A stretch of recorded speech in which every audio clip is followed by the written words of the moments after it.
वो सर्व समाज के नेता थे और गुर्जरों को एक विशेष पहचान जो दी ना उन्होंने, और सारे गुर्जरों की वोट देवबंद में राजेंद्र राणा को दुआ दी और वो मिनिस्टर भी बना।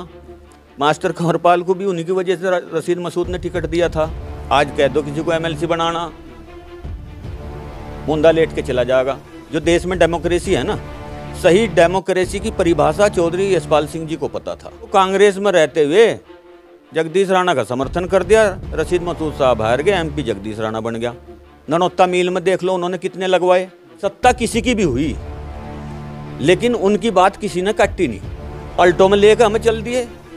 तो उन्होंने आडंबर में विश्वास नहीं रखा, कभी सुरक्षा में विश्वास नहीं रखा। कार्तिक राणा का टिकट कौन आया लेकर? भाई रुद्रसेन जी के कहने से दिया माननीय अखिलेश यादव जी ने। नमस्कार, स्वागत है आप सभी का हिंदुस्तान 24 पर और मैं आप सबके साथ विपिन चौधरी।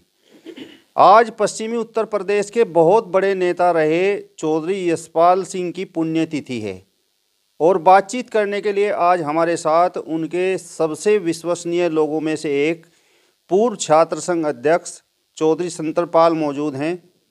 चौधरी साहब को लेकर आज इनसे कुछ बात करेंगे और आज उनकी पुण्यतिथि है, तो आज इनके दिमाग में क्या चल रहा है। संतरपाल जी, बहुत बहुत स्वागत करता हूं आपका हिंदुस्तान 24 पर। विपिन जी, आपका और आपकी पूरी टीम का भी बहुत बहुत स्वागत, धन्यवाद। आज चौधरी साहब की पुण्यतिथि है, तो आज सुबह से आपके दिमाग में क्या चल रहा है, मतलब क्या आज आप सोच रहे हैं? विपिन जी, आज चौधरी साहब की पुण्यतिथि है। आज के दिन वो भौतिक रूप से हम सब लोगों को छोड़ करके चले गए थे। तो मैं आज सुबह 3 बजे उठ गया था और देखो आज का दिन हमारे लिए ये है कि चौधरी साहब दिमाग में से हमारे नहीं निकल रहे हैं। उनके जैसा व्यक्तित्व, उनके जैसा सरल स्वभाव वाला व्यक्ति, एक राजनीतिज्ञ, एक किसानों मजदूरों का नेता,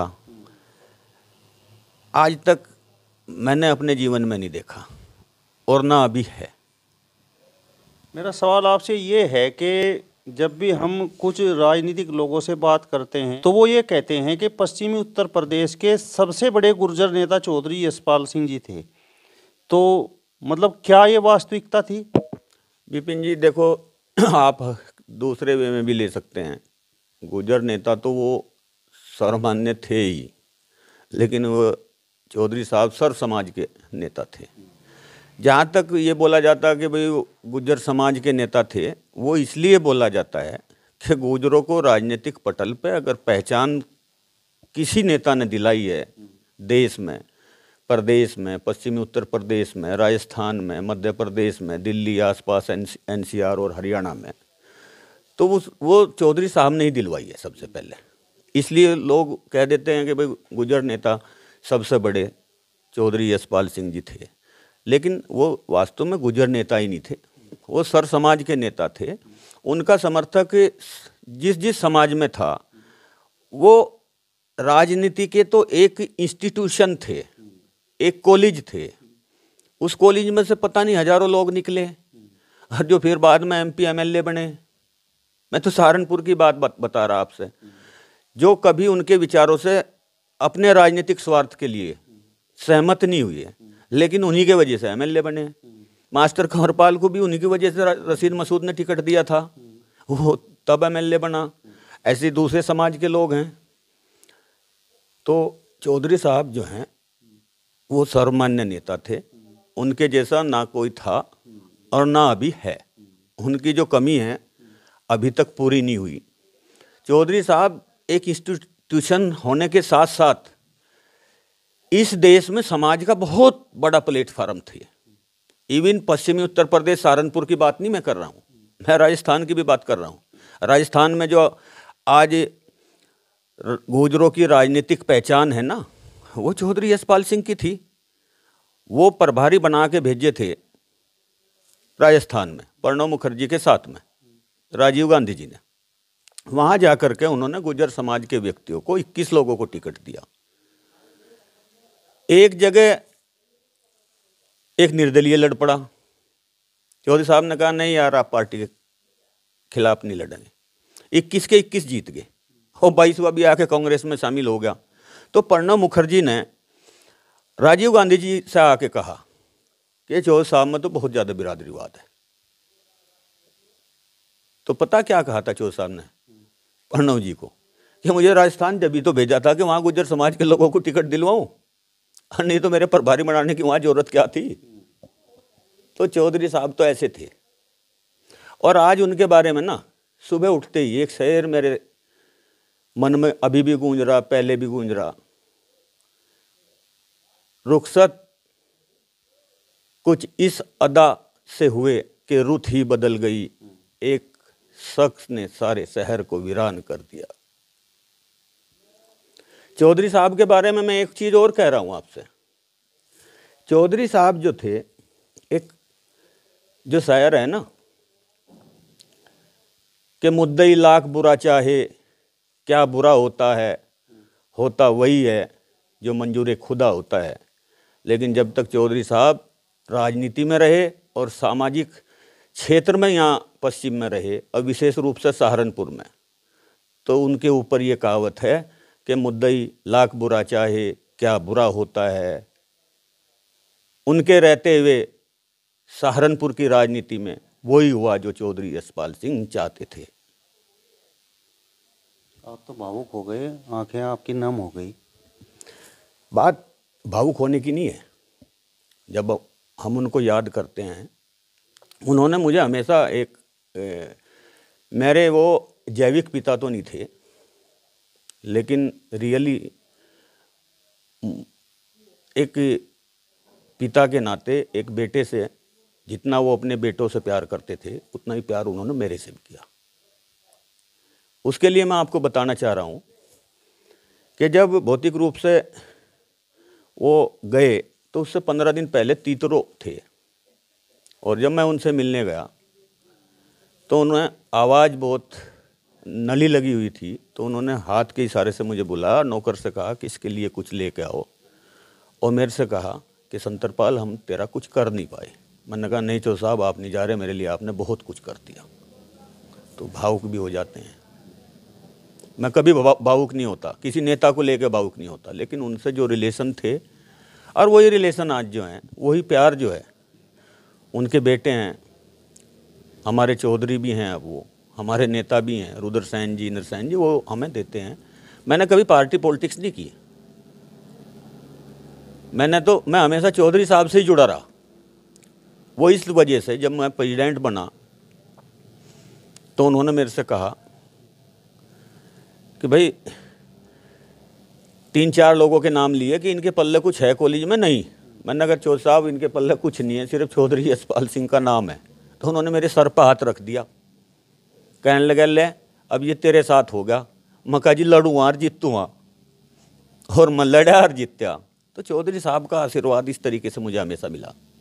मेरा सवाल आपसे ये है कि आप तो काफ़ी लंबे समय तक उनके साथ रहे, तो कुछ लोग ये कहते हैं कि चौधरी साहब के सामने बोलने की किसी की हिम्मत नहीं होती थी, और जो बड़े बड़े नेता बड़े घमंड में उनके पास पहुंचते थे तो उनकी सिट्टी पिट्टी गुम हो जाती थी।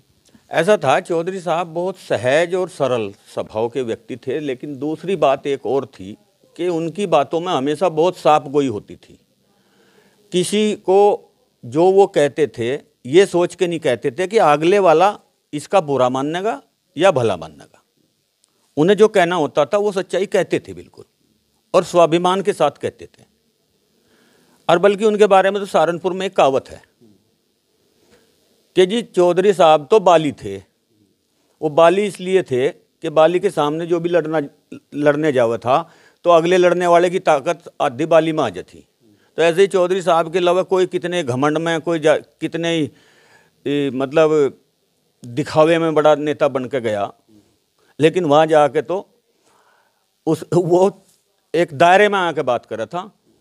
और उनके जो विरोधी भी थे, विरोधी भी आज भी कभी भी ये नहीं कहते कि चौधरी साहब बुरे थे। अगर कोई कहता भी है तो अपने व्यक्तिगत स्वार्थ में कहता है। मैंने तो यहाँ तक भी कहते हुए सुना, जितने विरोधी हैं, कि अगर आज चौधरी साहब होते तो हमें भी राजनीति में कहीं जगह मिल जाती। भाई अगर मास्टर कंवरपाल जी को जगह मिली तो उनकी वजह से मिली, कंवरपाल एमएलसी को मिली तो वो उनकी वजह से मिली, राजपूत समाज में जितने लोगों को मिली वो उनकी वजह से मिली। क्योंकि रशीद मसूद ये सोचता था अगर ये उनके साथ होंगे तो तेरी ताकत घट जाएगी, इन्हें अपने लारा लगा ले। तो चौधरी साहब तो इस तरीके के आदमी थे जी। मेरा सवाल आपसे ये है कि क्या उनके बाद मतलब आपको लगता है कि खासकर गुर्जर समाज की मैं बात करूँगा कि उनके जैसा कोई नेता पैदा हुआ है? देखिए बिल्कुल नहीं, चौधरी साहब जैसा ना तो कोई अभी तक पैदा हुआ, ना मुझे भविष्य में ऐसी उम्मीद लग रही। देखो वैसे मैं सभी नेताओं का सम्मान करता हूँ। बाबू हुकम सिंह जी भी बहुत सीनियर पॉलिटिशियन हुए, वर्तमान में चौधरी वीरेंद्र सिंह जी भी सीनियर पॉलिटिशियन हैं, मुनव्वर हसन साहब भी बहुत सीनियर पॉलिटिशियन हुए, उनका बहुत सहयोग उन्होंने किया। उधर रामचंद्र विकल जी हुए, डिप्टी सीएम बाबू नारायण सिंह जी हुए। चौधरी साहब जैसा नहीं हुआ। चौधरी साहब तो एक प्लेटफार्म थे, उन्होंने हमेशा लोगों को ताकत दी है, और वो ताकत भी इस तरीके से दी है कि उन्होंने अपना स्वार्थ हमेशा छोड़ा। अब आप बताओ ना मुझे, आज लोग एमएलसी बनने के लिए, राज्यसभा बनने के लिए, एमएलए बनने के लिए कुछ भी कर सकें, कितने भी गिर सकें, जबान से भी पीछे हट सकें, लेकिन वो उन्होंने कभी नहीं किया। स्वर्गीय नेता जी मुलायम सिंह जी राष्ट्रीय अध्यक्ष थे समाजवादी पार्टी के, और उन्हें बुला के कहा था, रशीद मसूद भी चाह रहे थे कि चौधरी साहब एमएलसी ले लें, लेकिन ये कह दिया था कि बात बढ़ने की नहीं, डिसबैलेंस हो जाएगा। आज कह दो किसी को एमएलसी बनाना, मुंदा लेट के चला जाएगा। चौधरी साहब ऐसे नहीं थे। दूसरा, चौधरी साहब की एक चीज़ और मैं बताऊं, चौधरी साहब कर्म में इतना विश्वास रखे थे, अपने साथियों पे इतना विश्वास रखे थे कि उनका भतीजा था डॉक्टर सुशील चौधरी, कहीं चुनाव हार गया, लोगों ने कहा जी इसके हाथ में रेखा नहीं है, इसकी जगह रुद्रसेन को लड़ा दो, इसकी जगह इंदर सैन जी को लड़ा दो। चौधरी साहब ने कहा नहीं, हाथ की रेखा तो मैं बनानी जानूं, और एमएलए बना के दिखाया। तो वो कर्म में विश्वास रखे थे। दूसरे, साथियों के प्रति उनका एक ऐसा लगाव था, जो भी वो निर्णय लेते थे, कभी तानाशाही से चौधरी साहब ने निर्णय नहीं लिया। जो देश में डेमोक्रेसी है ना, सही डेमोक्रेसी की परिभाषा चौधरी यशपाल सिंह जी को पता था। जब भी वो कोई निर्णय लेते थे ना, वो पार्टी पॉलिटिक्स से ऊपर उठकर सामाजिक हित में निर्णय लिया करते थे। वो हमेशा जब कोई निर्णय लिया तो एक एक साथी से, छोटे से या बड़े से, 1 महीना पहले कुरेदन लगे थे, सलाह लेने लगे थे। निर्णय बेशक खुद ले थे, लेकिन साथियों को ऐसा नहीं लगा था कि ये क्या ले रहे हैं, इन्होंने अकेले ले लिया। करते वो थे जो सबके फायदे में होता था, जो उनके साथियों के फायदे में होता था। और एक चीज़ बताऊं मैं आपको, चौधरी यशपाल सिंह जी जब राजनीति उन्होंने यहाँ की ना, 11 या 12 ब्लॉक हो थे, 10 में उनके प्रमुख हुआ करने थे। कोऑपरेटिव बैंक के जो चेयरमैन हुआ करने थे, वो सारे उनके समर्थक हुआ करने थे। और उसमें ऐसा नहीं कि उन्होंने गुजरों के लिए किया, उन्होंने तो देवबंद में गुजरों को हटा के जगदीश त्यागी जी को प्रमुख बनवाया, उन्हें कांग्रेस का टिकट दिया। उन्होंने इधर नारसन में पीतम्बर सिंह त्यागी जी थे, अकेली वोट थी, गुजरों ने कहा जी ये तो अकेले हैं, तो बेबाक कहा कि तुम्हारा पेट चौधरी यशपाल सिंह में नहीं भरता, अकेली वोट थी, उन्हें 2 बार प्रमुख बनवाया। तो इसलिए वो सर्व समाज के नेता थे, और गुजरों को एक विशेष पहचान जो दी ना उन्होंने। मैं एक छोटा सा वृत्तांत आपको बता रहा हूँ। मैं चला गया राजकुमार भाटी के चुनाव प्रचार में, तो वहाँ एक राजपाल भाटी, वो कहने लगा भाई साहब दादरी रहे हो कि जी मेरे यहाँ से भाई मेरे साथ रुकना। मैं उनके घर गया, खाना वहीं खाया, तो उसकी बुढ़िया माँ थी। उसने कहा मेहमान कहाँ का? तो उन्होंने कहा माता जी ये तो सहारनपुर के, वो जहाँ के चौधरी यशपाल सिंह थे। हाँ जी वहीं के। वो भाग का आई, मेरे सर पर हाथ रखा, कहने लगा भाई चौधरी साहब कैसे? बुजुर्ग महिला थी। मैंने कहा जी आप उन्हें कैसे जानो? कि भाई वो जब मंत्री थे यहाँ बुलंदशहर रह कर थे, लवई हम रह कर थे, और ये राज्यपाल जो है इसका बाप नहीं था, और वह फिर ये उनके पास चला जा था, और वो लखनऊ से फिर आए यहाँ, राज्यपाल को बुलाया और एक फार्म इस पर भरवाया और ले गए, और ठा के एग्रीकल्चर में इसने लगवा दिया। तो हमारे पर तो इतना बड़ा एहसान उनका है। ननौत्ता मिल में देख लो उन्होंने कितने लगवाए, आप रामपुर कॉलेज में भी देख लो कितनी बड़ी अहम भूमिका उनकी है। आप ऐसा नहीं कि उन्होंने गुजरों के लिए किया, उन्होंने तो त्यागी समाज के लोगों के लिए भी किया। और एक चीज़ मुझे उनकी सबसे अच्छी लगी थी कि सत्ता किसी की भी हुई लेकिन उनकी बात किसी ने काटी नहीं। वो वास्तव में यहाँ सर्व समाज के सर्वमान्य नेता थे।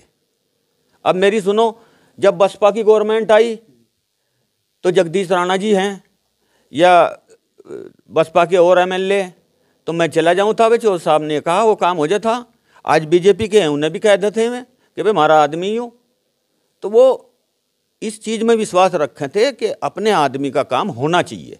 आज तो नेता नु कह दें भाई यार वो नहीं मेरी मानने का, ऐसा वो नहीं करते। स्वभाव इस तरीके का था उनका, महात्माओं वाला, आर्य समाजी थे कि वो सुबह 3 बजे उठ जाते, 4 किलोमीटर घूम गाँव में थे, खुद दाढ़ी बनावे थे, कभी गनर की आडंबर की लालसा नहीं की। मैं कह दिया करूँ था उन्हें, मगर चौधरी साहब जब कहीं प्रोग्राम में जाओ तो 10-20 गाड़ी होनी चाहिए आपके साथ।